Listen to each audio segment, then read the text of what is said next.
राधानगरी तालुक्यातील कांथेवाडी येथे श्री चिंचामाई आणि भैरवदेव मंदिराचा जीर्णोद्धार भक्तिमय वातावरणात पार पडला।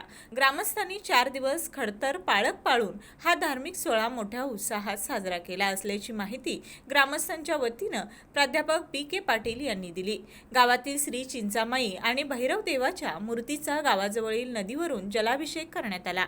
त्यानंतर सजवलेल्या ट्रॅक्टरमधून तसेच सुहासिनींनी डोक्यावर कळस घेऊन वारकरी टाळ मृदुंगाच्या गजरात मिरवणूक काढण्यात आली।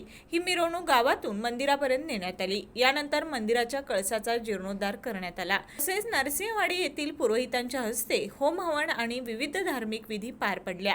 पुरुष आणि महिलांनी मोठ्या भक्तिभावाने या विधीमध्ये सहभाग घेतला। कार्यक्रमानंतर महाप्रसादाचं आयोजन करण्यात आलं होतं।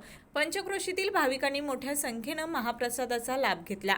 या सोहळ्यासाठी मंदिराचे भक्तगण, तरुण मंडळ, ग्रामपंचायत सरपंच, उपसरपंच, सदस्य तसेच ग्रामस्थ मोठ्या संख्येने उपस्थित होते। राधानगरीहून विजय बकरे।